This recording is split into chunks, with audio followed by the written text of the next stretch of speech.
जय निषाद दोस्तों आपको मैंने पहले वाली वीडियो में बताया था राजा उद्दानपाद के बारे में, जो कि हमारे पहले पूर्वज माने जाते हैं। महाराज मनु के बाद उनके पुत्र उद्दानपाद और उन्हीं के वंश में निषादों की उत्पत्ति मानी जाती है। दोस्तों उसमें मैंने आपको राजा ध्रुव के बारे में बताया था। तो दोस्तों मैं बता दूं, राजा उद्दानपाद की 2 पत्नियां थी। पहली पत्नी का नाम था सुनीति, दूसरा का नाम था सुरुचि।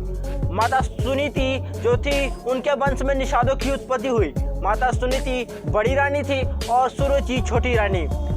ऐसे में उद्दानपाद छोटी रानी को ज्यादा प्रेम किया करते थे। दोस्तों माता सुनीति से ध्रुव का उत्पत्ति हुआ, वहीं छोटी रानी सुरुचि से उत्तम नाम का पुत्र का उत्पत्ति हुआ। दोस्तों जब माता सुनीति अपने पुत्र के साथ कक्ष में बैठी थी, उसी वक्त खबर आता है कि बाहर देश से राजा उद्दानपाद युद्ध जीतकर आए हैं। इसी समय दासियां आकर बोलती है कि बड़ी रानी होने के नाते आप राजा के स्वागत में चलिए। तो माता सुनीति उन्हें मना कर देती है, क्योंकि माता सुनीति को आभास हो गया होता है कि अब राजा उनको ज़्यादा प्रेम नहीं कर रहे हैं, अपितु छोटी रानी को वो ज़्यादा तरजीह दे रहे हैं। इससे रिलेटेड जब ध्रुव उनसे क्वेश्चन पूछते हैं तो माता सुनीति कहते हैं, पुत्र तुम भी मत जा वहाँ पर, मैं नहीं चाहती कि इतनी छोटी सी उम्र में तुम्हें कष्ट झेलना पड़े। तो राजा ध्रुव कहते हैं कि नहीं माते, वो तो मेरे पिता हैं और पिता और पुत्र के बीच में कोई भी नहीं आ सकता।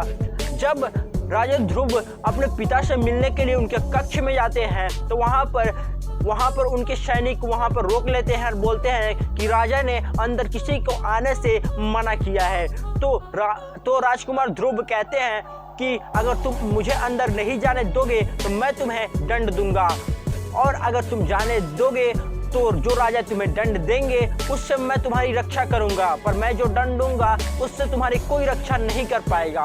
तो द्वारपाल उन्हें अंदर जाने देते हैं। वहाँ पर जब वो जाते हैं तो अपने पिता के गोद में जाकर वो बैठ जाते हैं, जिससे सुरुचि को काफ़ी दुख होता है और वो गुस्से से आग बबूला हो जाती है। उसके बाद वह राजकुमार ध्रुव को अपने पिता के गोद से उठाकर कहीं दूसरी जगह फेंक देती है, ऐसे झटके मारकर। ऐसा लगता है कि जैसे कि वो उस राज्य परिवार के राजकुमार है ही नहीं, अपितु राजा ध्रुव तो उस कुल के सबसे ज्येष्ठ संतान थे और राजा उद्दानपाद के बाद राजा भी वहीं बनने वाले थे, जो कि सुरुचि को देखा नहीं जा रहा था।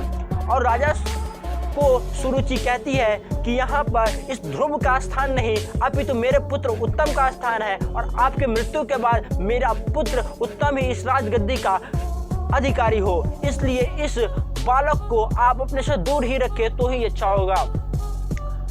ये सब बातें सुनने के बाद महाराज ध्रुव को काफ़ी दुख होता है और वो अपनी माता के पास जाते हैं। तो माता उनको बोलती है कि मैं इसीलिए पुत्र तुम्हें रोक रहा था कि तुम्हें इतनी कम उम्र में ऐसा कष्ट ना झेलना पड़े, पर तुमने मेरी बात नहीं मानी। पर कोई बात नहीं, तुम्हें यह स्थान केवल और केवल विष्णु भगवान ही दिला सकते हैं, और वो अपने गोदी में बैठाने के भी स्थान केवल और केवल विष्णु भगवान ही दिला सकते हैं। ये सभी बातें सुनने के बाद राजा ध्रुव शाम को अपने माता के साथ सोए हुए थे। वहीं पर उनको एक ख्याल आता है, क्यों ना भगवान विष्णु को ढूंढा जाए। ख्याल को अपने मन में लेकर रात को ही राजा ध्रुव जंगल में निकल आते हैं बिना किसी को बताए हुए, और वहाँ पर 8 साल की 6 साल की महज कम उम्र में वो जंगल में भटकते जाते हैं। वहाँ पर उनको सबसे पहले कुछ डाकू मिलते हैं जो कि उनको मारना चाहते हैं और उनके आभूषण को लूटना चाहते हैं, पर वहाँ पर वन देवी के द्वारा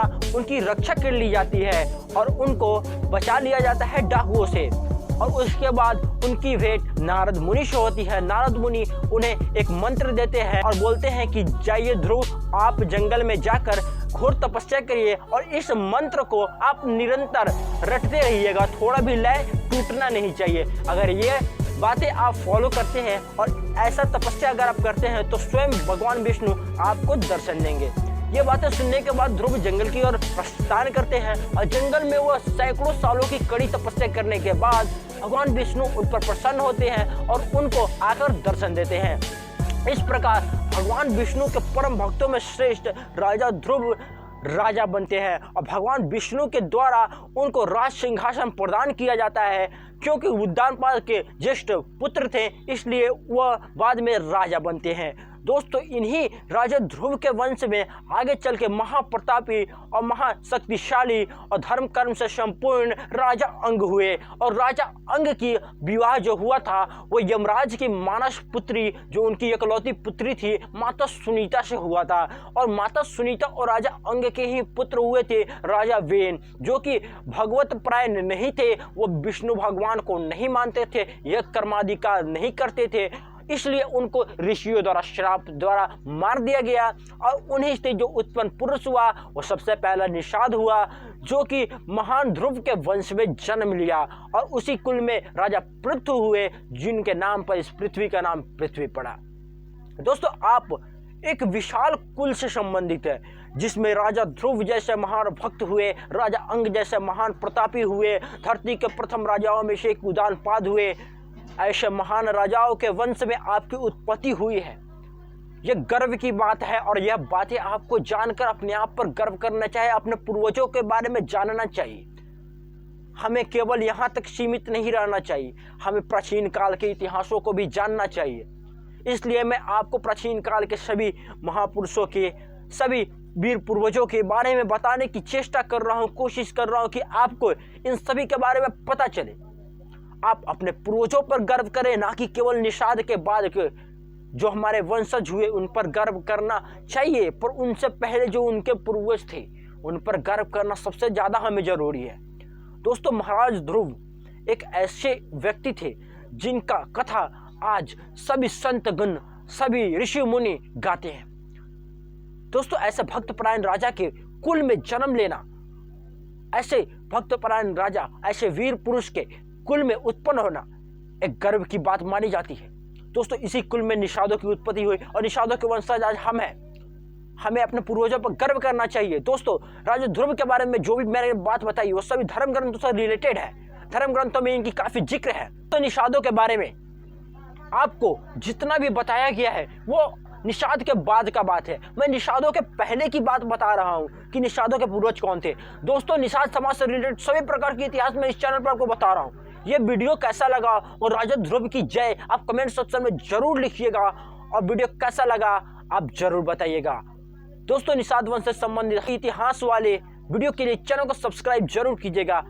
धन्यवाद।